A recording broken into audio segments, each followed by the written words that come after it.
continuidade à nossa apresentação de emergências vasculares, nós vamos abordar as emergências venosas e linfáticas, consideradas muitas vezes como os primos pobres da cirurgia vascular, mas certamente não o são. Eles são extremamente importantes. Nós temos várias emergências venosas, como a mais importante de todas, sem dúvida, é a trombose venosa profunda e sua principal complicação, que é a embolia pulmonar.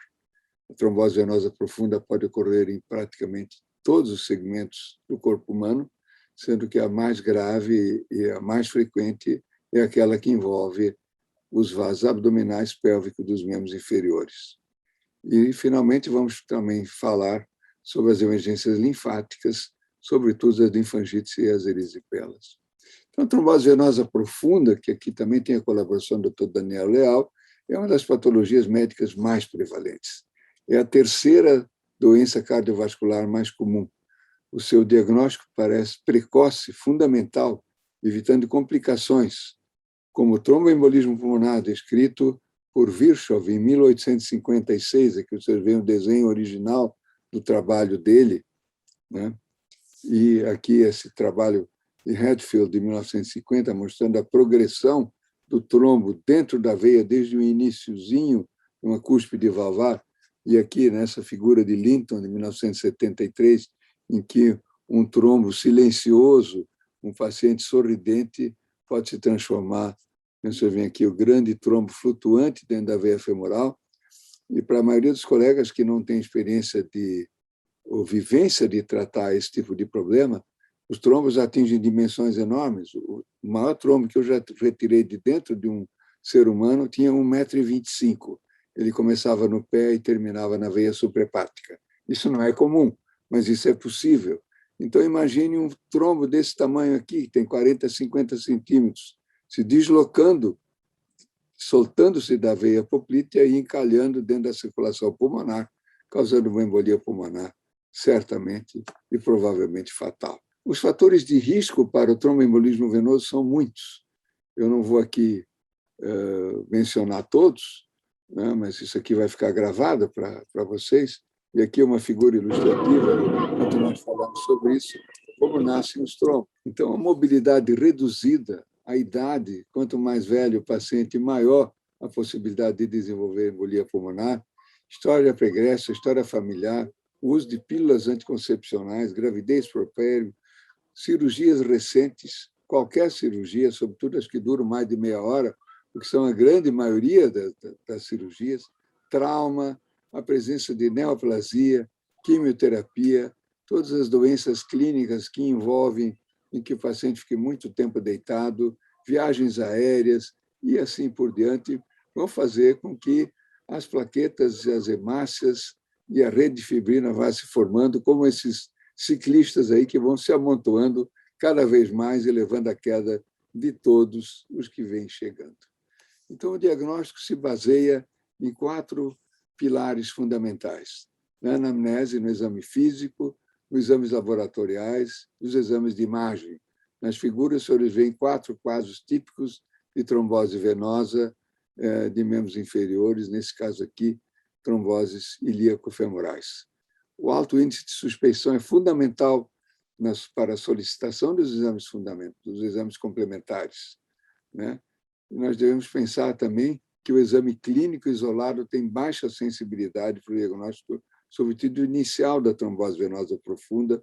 Cerca da metade não tem sinais ou sintomas da doença, mas quando eles existem, é o aumento de volume e edema do membro, o empastamento da musculatura, alterações de temperatura e coloração de pele e o aparecimento de veias sentinelas, um pouco difícil de ver aqui, veias superficiais dilatadas e dor, a palpação das veias profundas do pé ou da panturrilha, né?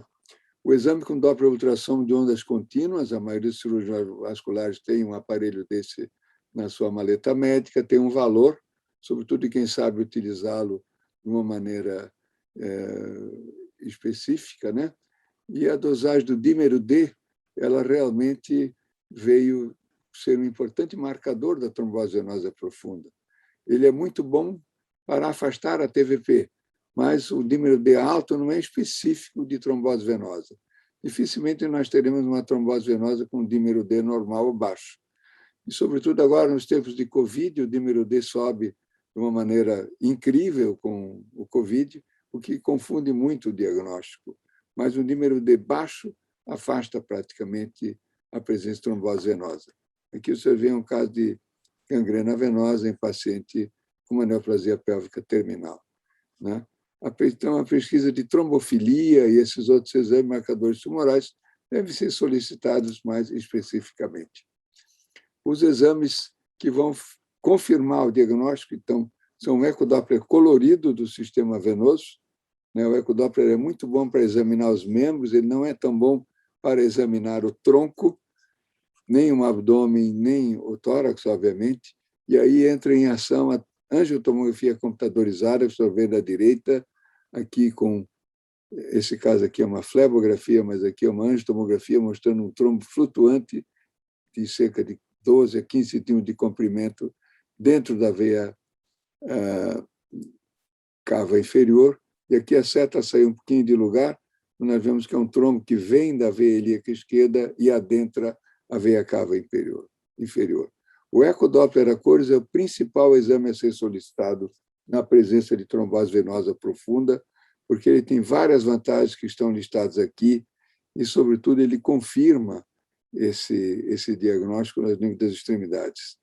Na angiotomografia computadorizada, tem várias vantagens, e sempre que for solicitado uma angiotomografia para avaliar se o paciente tem embolia pulmonar, todos nós devemos lembrar que nós devemos também estender essa tomografia ao abdômen e à pelve, porque a quantidade de contraste que vai ser aplicada é a mesma e a pouca irradiação a mais compensa grandemente os achados que nós podemos encontrar de trombose e também de causa etiológica, como, por exemplo, um tumor a nível da pelve.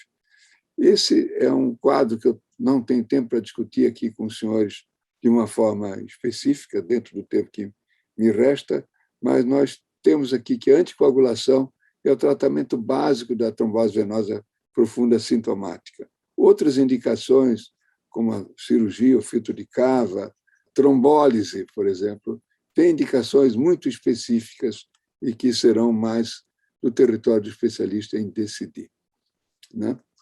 O tromboembolismo venoso é uma das principais causas de morte evitável nos pacientes hospitalizados, inclusive a tomografia aqui com um trombo alojado dentro da artéria pulmonar.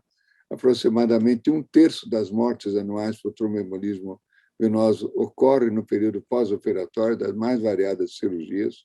E as populações que merecem destaque maior pelo risco de evolução com trombose venosa são os pacientes cirúrgicos, os oncológicos e aqueles com condições clínicas específicas, sobretudo os que estão internados em terapia intensiva. A elevada incidência do tromboembolismo venoso, muitas vezes fatal, e a disponibilidade de métodos efetivos para sua prevenção tornam obrigatório o conhecimento sobre medidas para trombofilaxia por todos os médicos que tratam de pacientes hospitalizados, sobretudo. E essas medidas, elas atualmente são fabricadas sobre praticação a hidratação adequada, não deixar o paciente desidratado, hipovolêmico, deambulação precoce quando possível, mobilização ativa do paciente, elevação dos membros inferiores, uma coisa extremamente simples e que a gente nunca vê no hospital. Todos os doentes estão sentados, estão com as pernas na horizontal, nos seus leitos.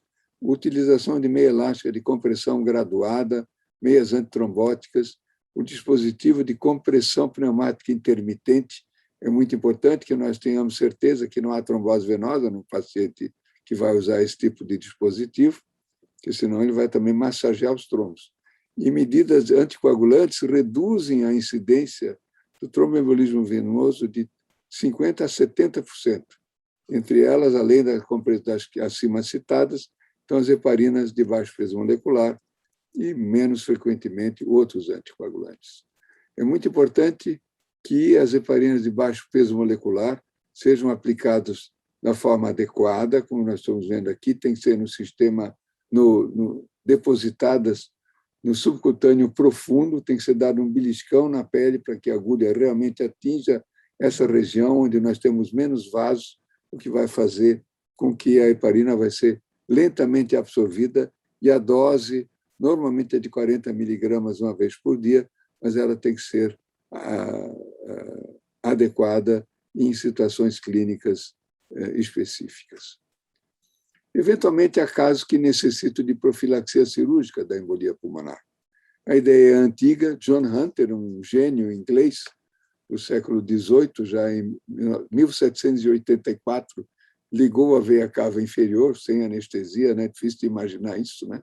Mas, na realidade, na década de 60, surgiu o guarda-chuva de Mobbing-Woodin, implantado ao nível da veia cava inferior, e, em 1973, surgiu o filtro metálico totalmente implantável, idealizado por Greenfield, depois de uma conversa com um amigo seu, engenheiro de petróleo, em que eles idealizaram, e praticamente todos os filtros hoje em dia utilizam esse tipo de conceito. E aqui o senhor vê um filtro implantado na veia cava inferior e apreendendo um gigantesco trombo que provavelmente iria matar o paciente se ele tivesse migrado até o pulmão. Então, as indicações mais específicas são a embolia pulmonar na vigência de anticoagulação adequada e a contraindicação ao uso de anticoagulantes na vigência de embolia pulmonar. Outras indicações podem ser pensadas, mas essas são as duas mais importantes. Atualmente, cresce o número de filtros implantados, que têm um objetivo de proteção temporária, para que eles sejam removíveis e assim não venham a causar problemas no futuro desse paciente.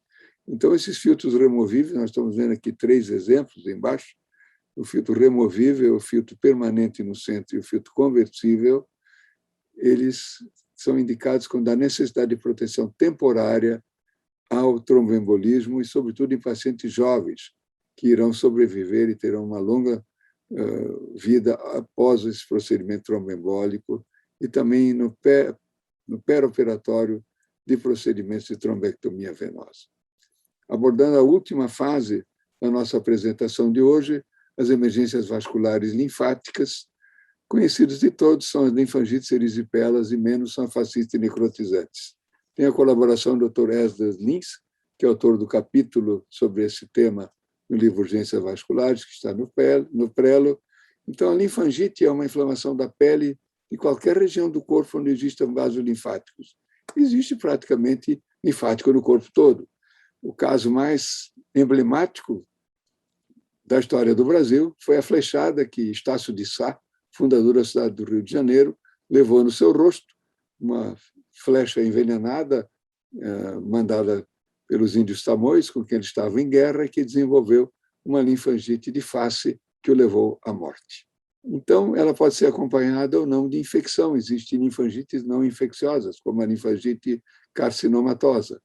Ela frequentemente envolve simultaneamente a pele, o tecido gorduroso subcutâneo e os linfonodos regionais, causando as conhecidas ínguas. Ela pode ser aguda ou crônica, ocorre mais frequentemente nos membros inferiores. As linfangites infecciosas são as mais frequentes, das quais se destaca a erisipela, que é uma linfangite causada, na maioria dos casos, pelo estreptococo beta-hemolítico do grupo A de Lancefield. A fronteira entre essas 3 entidades, a erisipela, a linfangite, as linfangites e as celulites infecciosas, na verdade, não é clara. Classicamente, a erisipela é uma reação inflamatória da porção superficial do derma por esse agente específico citado acima, e nós estamos vendo aqui, né, que a maioria dos pacientes tem uma porta de entrada. Micose interdigital, aqui é uma rara entre os dedos da mão, mas também, embora seja o mais frequente causado por micoses ao nível do pé, esse aqui é um turista alemão que veio ao Brasil e que foi gloriosamente atacado pelos nossos mosquitos da Mata Atlântica, que fizeram uma festa no seu membro inferior e causaram essa erisipela múltipla, que vocês estão vendo aqui. Então, o papel protetor mecânico da pele tem uma importância incrível na linfangite biológica. Episódios de erisipela são frequentemente associados a uma porta de entrada cutânea, como vocês estão vendo aqui. Nesse caso, é um paciente isquêmico e que teve essa porta de entrada com uma linfangite. E também aqui, às vezes, a simples inspeção já dá a chave de qual é o micro-organismo envolvido. Nesse caso aqui, uma Pseudomonas aeruginosa com sua secreção cianótica, né? As linfangites, então, têm sido, inclusive, encontradas atualmente a filariose e a chikungunya, e nós também agora temos observado linfangites também associadas à Covid-19. O diagnóstico normalmente é bastante óbvio ao examinador experiente e arcuto. É interessante observar que, na maioria das vezes, nas erisipelas e nas linfangites, a febre antecede a alteração cutânea da pele. Então, a maioria das vezes é baseado apenas na história do exame físico do paciente, uma área eritematosa, bem delimitada, associada a edema, dor e calor, que podem ser precedidos, como eu já disse, pela febre, calafrios e linfadenite inguinal. Nós sempre devemos buscar a porta de entrada. Nas erisipelas é obrigatório medidas gerais e antibiótica terapia para germes gram-positivos ou, eventualmente, se houver dúvida da etiologia, antibiótico de largo espectro, o uso de analgésicos, anticoagulantes e corticoides é opcional. E nós, de uma forma geral, usamos muito pouco anti-inflamatórios não hormonais, somente às vezes no primeiro, segundo, terceiro dia, em que dói mais, que temos muito medo dessas drogas, tem tantos efeitos colaterais, efeitos adversos, e muito pouco benefício numa situação como essa. Aqui o problema é a infecção, não é a inflamação. A inflamação vai embora quando a infecção é tratada, né? Então, tem pacientes também que necessitam internação hospitalar, né? Como, por exemplo, aqueles que têm a erisipela localizada na face, que apresentam sinais locais de gravidade, como lesões bolosas, púrpura extensa, necrose, erisipelas necrotizantes, sinais de gravidade sistêmica, hipotensão, taquicardia, confusão mental, agitação e oligúria, e comorbidades associadas, como nós estamos citados aqui, e a falha no tratamento ambulatorial. As fasciites e as linfangites infecciosas são extremamente mais graves, como nós estamos vendo aqui, como a fasciite necrotizante, né, com necrose do tecido, né, em que a antibiótico terapia de amplo espectro se impõe. Muitas vezes nós não temos um resultado de cultura e antibiograma adequado para selecionar um antibiótico, então nós vamos usar realmente o amplo espectro. Nós muitas vezes associamos anticoagulantes nesses pacientes, porque os linfáticos também coagulam. Então, o anticoagulante tem um efeito sobre prevenção de trombose venosa, mas também a prevenção do linfedema secundário, né? Então, antibiótico terapia parenteral está sempre indicada quando nós temos sinais sistêmicos de toxemia, como ocorre com muita frequência nas fascites necrotizantes, rápida progressão do eritema, o agravamento após adequada antibiótico terapia oral, incapacidade de tolerar a via oral e infecção próxima a próteses vasculares, ortopédicas e outros. E o tratamento cirúrgico é então reservado para a área de abscesso, de necrose, com necessidade de drenagem cirúrgica e desbridamento dos tecidos desvitalizados, sempre sob ampla cobertura antibiótica.